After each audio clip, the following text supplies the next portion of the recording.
Thank you, Brother Gideon, one of our new members last year dito sa Scripture Alone Baptist Church. Welcome sa ating pag-aaral sa Reformed Bible Study. We hope na maging pagpapala muli ang ating pag-aaral sa atin, lalo na babalik tayo sa ating pag-aaral sa 1689 at nandito na tayo sa chapter 12 at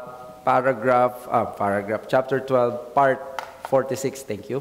At ang ating i-cover ngayon ay ang adoption. Naaalala niyo siguro yung issue sa mga artista na dahil sa mga nagiging broken families at nagkakaroon sila ng mga issue na may mga anak pala sila sa labas, lumitaw ng mga nakaraang mga buwan ay yung issue kay Francis Magalona at sumikat yung words or phrase na we exist, and that is the words of the woman na may anak daw allegedly si Francis Magalona sa kanya. And of course, alam natin, napaka-painful ito at shocking para sa mga naiwang pamilya ni Francis Magalona kung ito ay may katotohanan man. But this is just the reality of the world that we are in. In this fallen world, laging magkakaroon ng ganong mga moments at mga ganong situation. That is why mas lalo nating ma-appreciate yung beauty ng gospel, because in this fallen world, yung mga anak na di-disown, yung mga anak hindi kinikilala, but the beauty of the gospel is that yung mga tao na hindi karapat-dapat maging anak ng Diyos ay kinuha at itinuring na anak ng Diyos. And that is why the doctrine of adoption, the Christian doctrine of adoption is one of gospel's greatest blessings. At sabi ng Ephesians 1:3-5, "Blessed be the God and Father of our Lord Jesus Christ, who has blessed us in Christ with every spiritual blessing in heavenly places, even as He chose us in Him before the foundation of the world. In love, He predestined us for adoption to Himself as sons, through Jesus Christ according to the purpose of His will." Dito sa famous na prayer, baraka ni Apostle Paul, from verse 3 hanggang 11, nagdire-diretso siya sa pagpuri sa kaligtasan ng Diyos, at isa sa acts na bahagi at element ng pagliligtas ng Diyos, binanggit niya adoption. Isang dahilan bakit pinili ng Diyos ang kanyang bayan, hindi lang nila pinili para iligtas, pinili daw niya para maging i-adopt niya bilang mga anak niya through the Lord Jesus Christ. Kaya ito ang chapter 12 ng 1689, at kung babalikan natin, for many times we have studied ang 1689 Baptist Confession of Faith, ay isang excellent na summary ng Christian faith na Baptist perspective, at napakaganda ng pagkakasunod-sunod ng mga chapters. Kung mapapansin ninyo, after talking about yung basic theology ng Scripture sa chapter 1, pagkatapos binanggit yung issue ng theology about God sa chapter 2, and then about the decree, providence, fall of man, yung mga basic. Pagdating sa chapter 7, doon pumasok yung presentation ng kaligtasan through the doctrine of the covenant. And then sa chapter 8, pinakita kung sino yung mediator ng covenant, and that is Christ. And then sa chapter 9, the setting of the covenant, kasi bakit kailangan si Christ at bakit ganito, at pinakita yung stages ng tao na siya ay mula sa pagiging inosente, righteous, holy, naging fallen man siya. And then sa chapter 10, pinakita yung magiging solusyon, and that is the effectual calling of God. Ang effectual calling, ito yung mabisang pagtawag ng Diyos. Kung general call lang, walang assurance na maliligtas yan. There must be that inward call na ministry ng Holy Spirit, tawag ng Diyos or ng Ama. And then sa chapter 11, the blessing of salvation. That is justification by faith alone. So sa 1689, pag tiningnan po natin sila, chapters 10, 11, 12, and 13 expounds the blessings of the covenant. So ang blessing is effectual calling, justification, and then chapter 12, the adoption of sons. This is one of Christianity's greatest blessings. Now, i-establish muna natin bakit mahalaga ang adoption. Ano ba yung pagkakaiba ng adoption? Bakit sinabi natin that this is one of God's greatest blessings? Sabi ni Frank Allred, sadly, however, the majority of Christian believers seem to see adoption as an aspect of the gospel that is not very important. At least not as important as the great doctrines of repentance, the new birth, justification by faith, and the gift of the Holy Spirit. The fact that adoption is the key that enables us to understand how all the other aspects of the gospel relate to each other is not appreciated. So, pag tinignan nyo, what are the blessings of salvation? Ang sasabihin, ang number one is justification. Sasabihin, sanctification, Christian liberty. Walang masyadong nagbabanggit ng adoption, kaya this is one of the most neglected blessings of salvation. It may seem impossible, pag tiningnan mo yung doctrine of justification, mamamangha ka, parang ang tindi ng justification by faith alone. Parang may improve mo pa ba ito? Wala na sigurong magiging dakila pa na blessing dito. Pag tiningnan mo yung election, you will just be blown away. You will be humbled. You will be disintegrated sa iyong pride.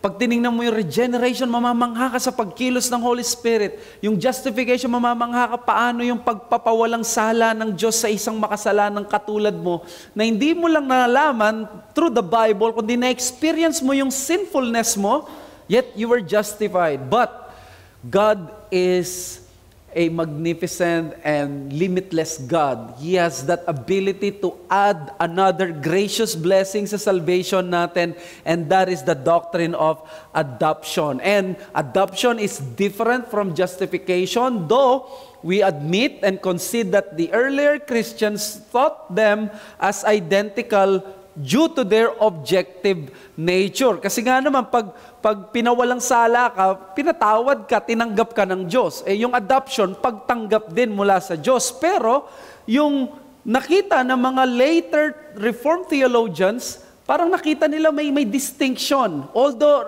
closely related sila, pero meron silang pagkakaiba na mas ma-appreciate natin yung distinction na yon. Which we say that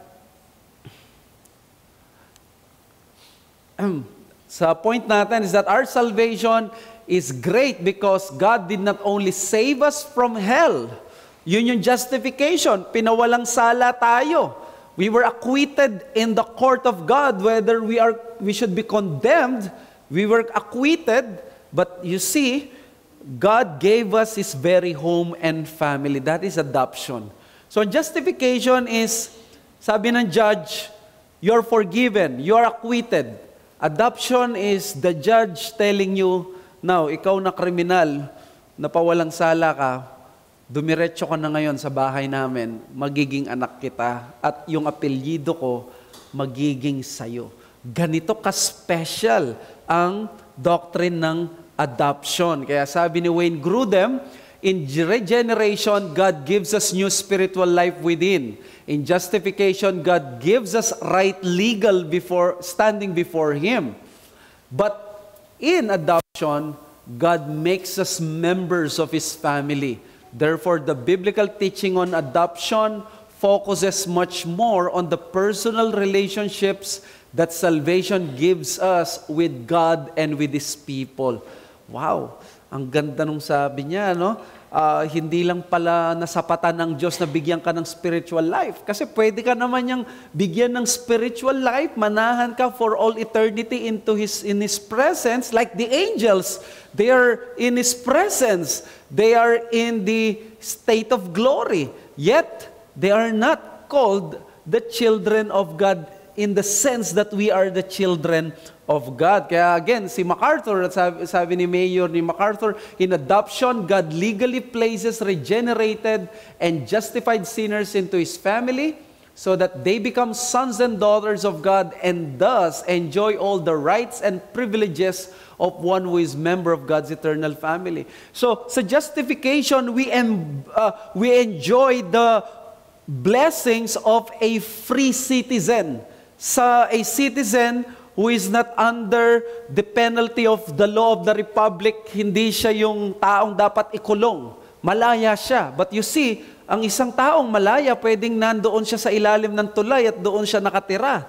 At maaring siya ay maging taong grasa, palaboy, may freedom siya, hindi siya someone na ikukulong.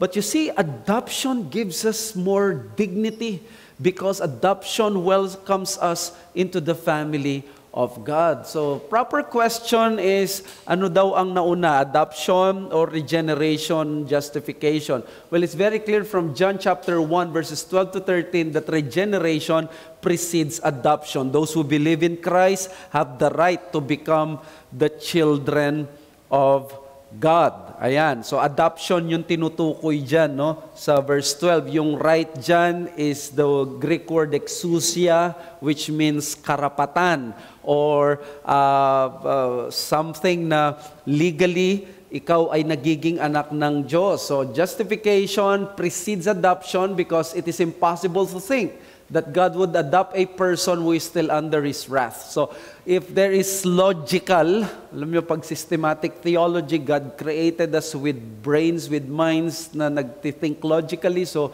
dapat i-approach din natin ang Bible using our logic, but at the same time, minsan sa presentation ng Bible, because napaka-rich ng salvation, hindi natin siya nakikitang basta parang sequential, pero kung may logical man sequential, we can pinpoint that justification precedes adoption. So, number one, God could have saved us, yet not made us part of His family. So, let's just try to appreciate adoption by way of this kind of hypothesis or parang what-ifs. What if niligtas tayo ng Diyos, di tayo ginawang pamilya? Do you think mawawala yung pagka-Diyos niya? Would He be unrighteous? Sabi ni Wayne Grudem again, it is possible that God could have creatures who are spiritually alive and yet are not members of His family and do not share the special privileges of family members. Angels, for example, apparently fall into that category. Therefore, it would have been possible for God to decide to give us regeneration without the great privileges of adoption into His family. You see, the overall intention of God is to make us like Jesus Christ. At kung magiging katulad tayo ni Kristo, thank God, kasama ang adoption sa atin na plano ng Diyos. And then number two, God could have forgiven us yet not loved us as His own children. Again, this did not happen. These are just hypothetical questions, mga what-ifs, so that we can emphasize yung greater love na binigay ng Diyos sa Kanyang mga anak. Again, Grudem is on point here. It is important to realize that this because it helps us to recognize how great our privileges in adoption. Regeneration has to do with our spiritual life within. Justification has to do with our standing before God's law. But adoption has to do with our relationship with God as our Father. And in adoption, we are given many of the greatest blessings that we will know for all eternity. When we begin to realize the excellence of these blessings, and when we appreciate that God has no obligation to give us any of them, then we will be able to exclaim with the Apostle John, see what the love the Father has given us, that we should be called children of God, and so we are. Mas naintindihan ko itong expression ni John sa 1 John 3:1 nung sabi niya, see what manner, King James pa yung aking minememorize, no, see what manner of love the Father has bestowed upon us. And then napansin nyo, hindi niya sinabi na that He justified us. Hindi niya sinabing that He reconciled us as His enemies. Nung sinabi niya, see what manner of love that God has bestowed or given upon us, ang binanggit niya is that we should be called the children of God. Nakaka-relate tayo dito. We understand this. In fact, until now, ang language natin, we cannot escape it. Kapag ang isang tao, napaka-prominente, sasabihin natin, napakapalad naman ng mga anak nito. O kaya naman, kilala mo ba tatay ko yon. O kaya, tito ko yon. Ganun ba mag-anak mo pala ito? Napakabigatin nyo palang pamilya. You see, there is that honor and dignity even among human beings, and how much more if we will be associated relationally sa pamilya ng Diyos. Pwede yung judge, sinabi niya, dinideclare kita na walang kasalanan, umalis ka na, bahala ka na sa buhay mo. But then again, it's a special thing that when this judge welcomes the criminal na acquit as one who is son. Kaya yan yung adoption. Sa Bible, titingnan natin, God is a God who adopts sinners and others. God is an adopting God. Kaya nga, mamaya sa application natin, hindi po pwedeng hindi natin i-emphasize yung beauty ng adoption sa mga Christian families, because it's a very beautiful picture of the gospel. Because mula sa Genesis hanggang sa Old Covenant hanggang sa New Covenant, God is one who not only uses people, but He uses them and then bestows upon them sonship. Kaya nga sa Bible, yung huiothesia, yan yung ibig sabihin, yung Greek word ng adoption. Huios is son, and then thesia, other one is to place. So parang to place as a son, 5 times ginamit sa New Testament. Sabi ni Rob Ventura sa kanyang chapter 12, sa book na inedit niya, New Exposition of the London Confession of 1689, the English term adoption derives from the Latin adoption from ad, to, and apto, choose. The Greek word for adoption, huiothesia, is made up of 2 Greek words that literally means to place as a son or to put in the position of a son. Hence, to adopt a son or to give one the status as a son. Foundationally, the word describes the supernatural change of relationship that happens to Christians in salvation from being slaves of sin to the legal and loved sons and daughters of the living God, which takes place at the moment of conversion by faith. Dito pa lang malulusaw yung puso mo eh. Di ba kung ikaw pinatawad ka ng judge, or let's say, na-acquit ka, yung judge magdadalawang isip eh. Criminal to eh. Nakalusot lang to dahil siguro nagpabaya yung kalaban niya sa na-attorney. O kaya naman medyo technical lang ang pagkapanalo, pero tingin ko hindi lang ginalingan nung kabila. O kaya magaling lang yung attorney niya kaya nakalusot to, pero tingin ko criminal to. Hindi ko to gagawing anak. Hindi ko to i-adapt. Hindi ko to aampunin. Magdududa ka. Kaya siguro i-show muna niya yung sarili niya after some few years bago ko siya i-welcome sa bahay namin. You see, ang adoption nangyari right at the moment after we have been justified. So this is very different from human concept. Yung earthly adoption ng mga tao, it terminates in death.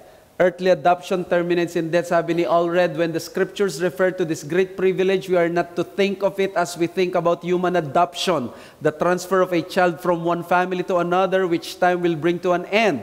Rather, we should see it as the transfer of someone from the family of Satan to the family of God, a relationship that will last forever. In God's family, adoption is not beset with any of the disadvantages that can and often do spoil adoption into a human family. After na mamatay yung tao, mag-terminate na yung mga earthly relationships, but not in God. Ang na-adapt ka ngayon sa pamilya ng Diyos, you are a child of God now, and then after you die, you will still be a child of God in eternity. So, then similar in a sense, yes, we understand that there's similarity in a sense, but not limited to the Greco-Roman background. Kasi nga, di ba, Greco-Roman background, meron naman silang concept of adoption, pero ang temptation sa atin is always yun yung maging background natin. Pero napakaganda na ang background pala ng adoption according sa Bible is Old Covenant at yung mismong Scripture, which makes na merong covenantal element. Mas ma-appreciate natin if we will go back to the Old Testament, ang adoption may covenantal element. Bakit? Sino ba ang unang son of God? Si Adam. Si Adam ang unang anak ng Diyos. Siya yung original status niya. He was called the Son of God sa Luke 3:38. Adam as image bearer of God provides him original sonship. Nung nilikha ng Diyos ang everything else, because there are only two entities na nag-e-exist, ayon kay Cornelius Van Til, that there is God and everything else. When God created everything else, tignan mo lahat ito, kahit papaano, pareho sila lahat creatures. But among these creatures, may kakaiba. And He has that replica of God. Ang replica of God, ang tao. And by the way, ang replica ng Diyos, hindi lang siya parang internal. It's also external. Visible kasi ang tao. So, He's a visible replica of God mismo. Diba? That's from Sam Waldron. Sonship involves the concept of shared nature. So, si Adam, nung nagkasala siya, na-distort ang image of God, yet he remained, in a sense, na anak ng Diyos. He remained as the offspring of God. So, sonship extends to the status of a legal relationship. In a sense, anak pa rin siya ng Diyos dahil siya ay galing sa Diyos, created siya, but yung legal relationship, yung status, it was lost after the fall. So, pwede nating sabihin na we can still be considered na mga anak ng Diyos ang lahat ng tao, but personal relationship, legal-wise, hindi na anak ng Diyos ang lahat ng tao. Di ba? So, man may still be described as son of God, but only in limited terms. Yun yung creator-creature relationship. And let us beware yung popular belief ngayon that we are being called the children of God dahil sa tinatawag na universal fatherhood of God. No, in redemption, we are all children of God, but in creation, in redemption, magiging anak tayo ng Diyos. Pero we are all children of God in creation. So in other words, because of sin, we do not have personal relationship with God. Sabi ni Sam Waldron sa kanyang exposition, the whole story of the Bible is the story of how mankind's original filial relationship with God as their Father is restored through Christ. It is only when men once again share the nature of God and are the objects of special favor that they are in the full sense of His sons. So, si Adam, anak ng Diyos. Sino pa sa Old Testament ang anak ng Diyos? Ang Israel. They are called, ang Israelite son of God. So yung sonship is one of their greatest privileges, but explicitly at the national level. Kasi walang isang Hudyo na nagsasabi na siya ay anak ng Diyos, na tatay niya yung Diyos, because it denotes more than very intimate relationship na you share the nature of your Father. Kaya nga, di ba, babatuin si Kristo nung sinabi niya na, my Father. Ang Israel, ang tingin niya, Father nila yung Diyos, si Yahweh, but as a nation. Kasi nga, sa Hebrew understanding, when you say, He is my Father, you share with the same substance kung paanong yung tatay at anak, minsan pinagbiyak na bunga, may shared substance sila.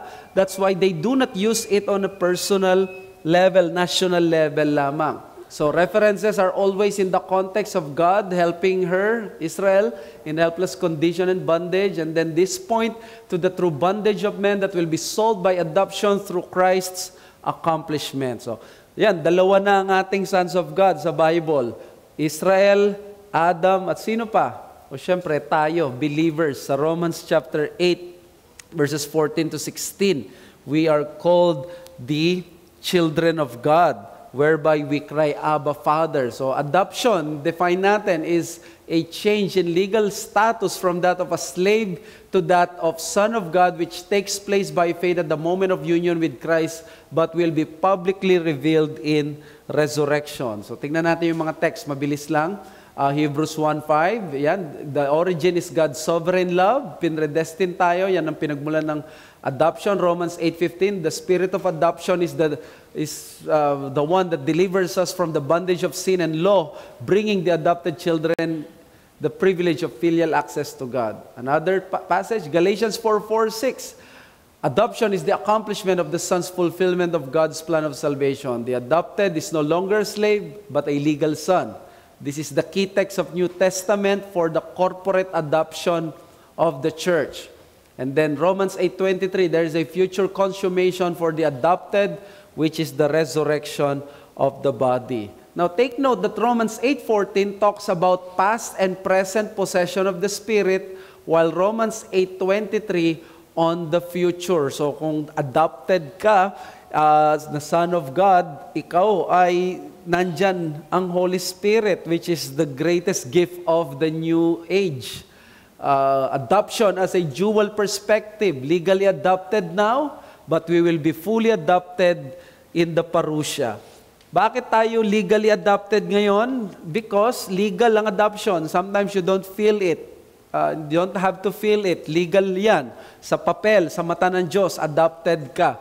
And then, pero yung fully na adopted ka talaga, kukunin ka na niya physically sa kanyang presensya, papunta sa kanyang presensya, that would be in the parousia. Sabi ni Waldron, this dual perspective is best explained as grounded in Roman adoption customs and laws. Mahaba yun, but let's proceed to the blessings of adoption.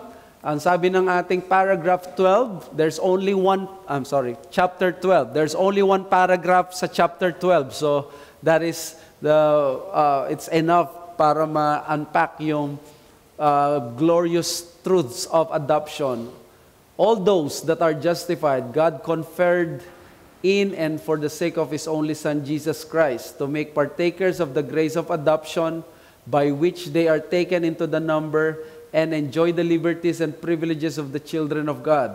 Have His name put on them, receive the spirit of adoption, and listen to this, have access to the throne of grace with boldness, are enabled to cry, Abba, Father, are pitied, protected, provided for, chastened by Him as by a father, yet never cast off, but sealed to the day of redemption, and inherit the promises as heirs for everlasting salvation.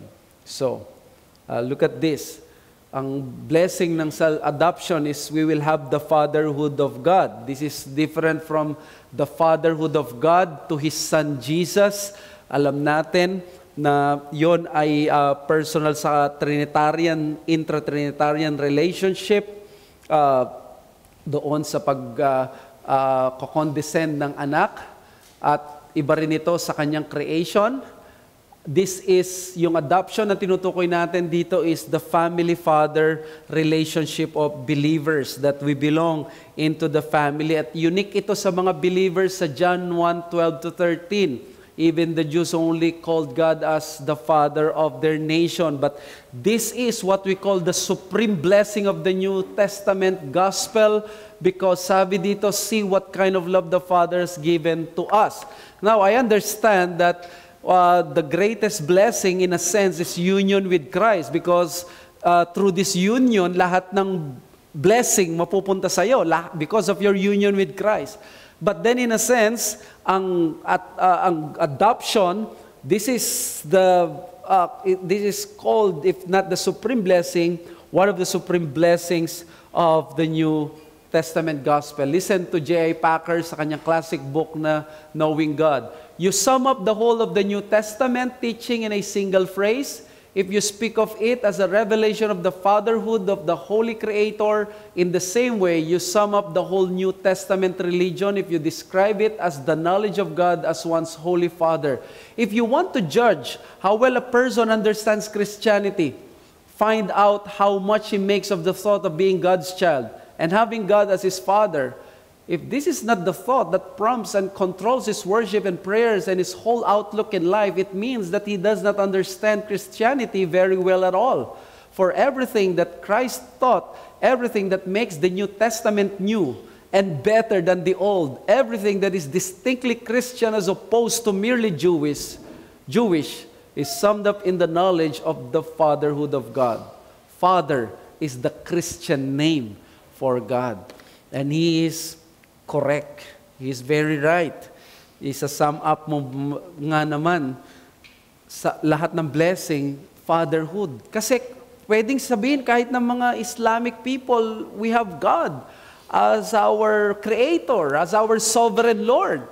Marami magsasabi doon, pero yung filial relationship na tatay mo, at especially if we have been brought up either sa dysfunctional family, we did not have a very good father figure, o kaya naman we have a good father figure, lahat yun ma-appreciate mo. Kasi kung wala kang good father figure, dito mas ma-attract ka sa Christianity. Now, if you have a good father figure, you will even more be attracted by Christianity's gospel because dito makikita mo, di ba? What makes you different among all the children sa playground in terms of that man na susundo is yung tatay mo siya. Di ba? Look at this. Ano magiging pinaka-assurance mo na kung darating ang matinding affliction sa'yo, alam mo, ligtas ka, pero let's say, you have not been faithful to the Lord, o kaya naman, nakaranas ka talaga ng ganitong pagsubok, what would give you assurance and peace and submissive heart na ang nararanasan mong affliction ay hindi nanggagaling sa isang Diyos na galit o sa isang Diyos na gustong-gusto kang tirisin? The fatherhood of God.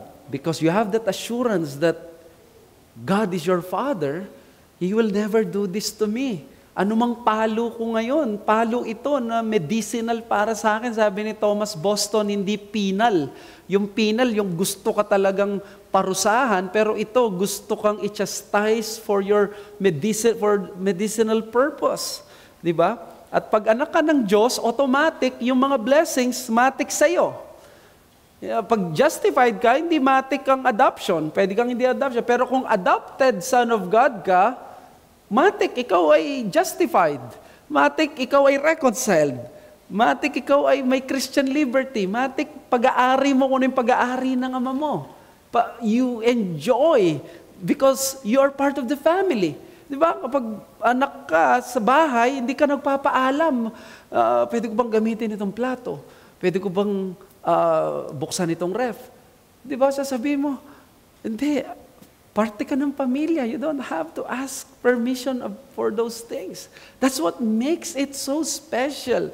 Di ba? That is why the second is that the blessing of adoption is that we will be in the family of God. Not any more strangers, but members who have filial access to the Father. At bakit ka may boldness?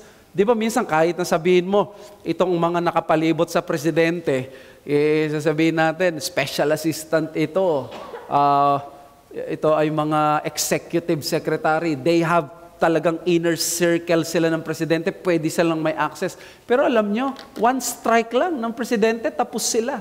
Hindi na sila magkakaroon ng access.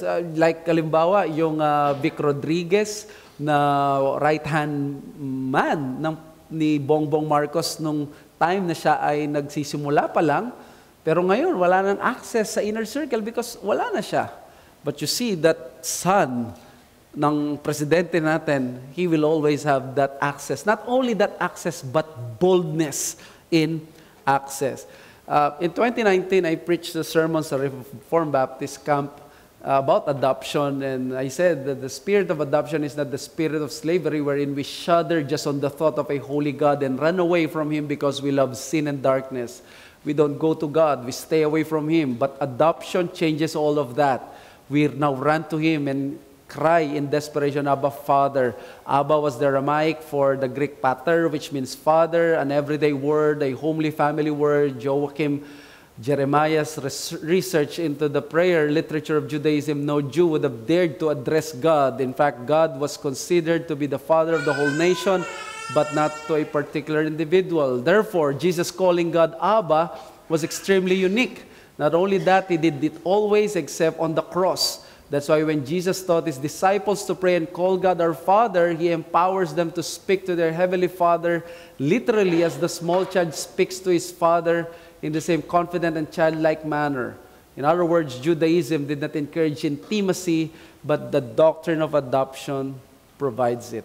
So the doctrine of adoption tells us the religion of Christianity is an intimate religion. So in adoption, God came to his people in the most intimate, protective, and caring way.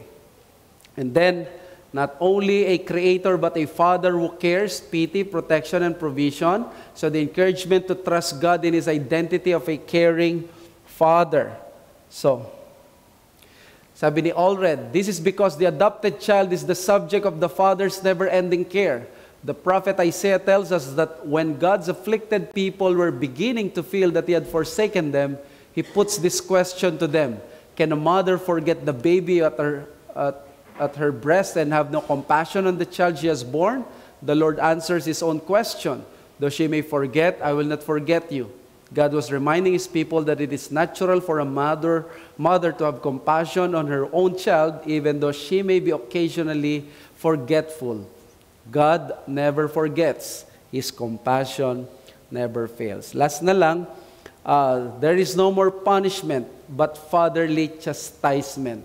Sa Hebrews 12:6, yan ang sinasabi, every hardship from God is never punitive, but it is always with the motive of love. Ito yung napakagandang quote na gusto ko from Samuel Bolton. Sabi niya, if Christ has borne whatever our sins deserved, and by doing so has satisfied to the full, then God cannot, in justice, punish us for sin, for what would require the full repayment from Christ and yet demand part of it from us.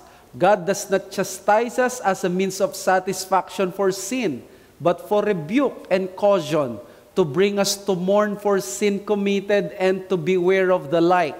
That which the believer suffers for sin is not penal, arising from vindictive justice, but medicinal, arising from a fatherly love. It is his medicine, not his punishment, his chastisement, not his sentence, his correction, not his condemnation. We praise the Lord for such comforting manner.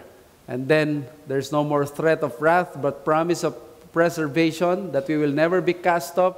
So never will the adopted Son of God be disowned forever. Diba?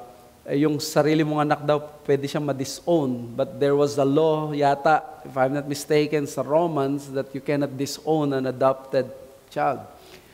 Number 3, to receive the future inheritance of God. At alam nyo, ang promised land sa Old Testament, pagdating yung word na inheritance sa Old Testament, pagdating sa New Testament, it was the inheritance of the believers. So yun ang mamanahin ng mga mananampalataya. Receiving our new body in the resurrection is the completion of our adoption. So let me end. Adoption is one of the greatest blessings of the gospel because it assumes and embraces all the other salvation blessings. You're adopted son of God, you're automatically bearing and possessing all the blessings of salvation. That's why it is considered, if not the greatest, one of the greatest blessings of the gospel. Now, sabihin ko lang ito, no? Yung kasaramihan ngayon, maganda yung tinuturo sa maraming mga Christian families that Christians are showing the way how this beautiful picture of the gospel adoption can be truly practiced personally. Kaya kung may mga tao na dapat na positive at maganda yung pananaw sa adoption at nagsusulong dito should be Christians because you're reminded, hindi karapat-dapat ang batang ito but he is considered or she is considered part of the family. Eh sa panahon ngayon lalo na sa West, wherein pinangangalandakan ng mga ibang tao that pets are better than children, all the more Christians should have that kind of emphasis that a couple, a family should always choose the better na magkaroon ng anak. And that is kung hindi sila binibiyayaan ng Diyos or kahit may anak ka, biniyayaan ka na ng Diyos ng anak. If you can, Christians should proceed into this kind of practice. Again, there is legitimacy sa pag-aalaga ng pets. What is bad and sinful is that tinitingnan ng mga pets better than having children. So we are not against owning pets, but in the United States or in the West, people are intentionally denying or do not want to become parents, choosing yung ganong path, and that is of course very sinful and unnatural and perverse.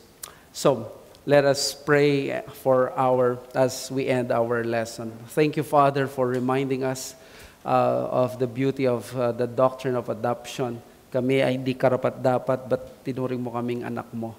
Kaya patawarin mo kami sa panahon na pinagdududahan ka namin at tinitignan namin ang inyong mga hagupit bilang isang hagupit ng berdugo na galit sa amin at gusto kaming pahirapan just for the sake na mahirapan kami, but we forget that the one who chastises us and gives us these things is our Heavenly Father. We glorify your name because what manner of love that you have bestowed upon us, that you have called us your children. We thank you for this reality at mas lalo pa kami na maging mapagmahal at grateful sa iyo. Thank you, we ask this in Jesus' name. Amen. I will proceed next week sa ating pag-aaral. Magandang gabi po sa inyong lahat.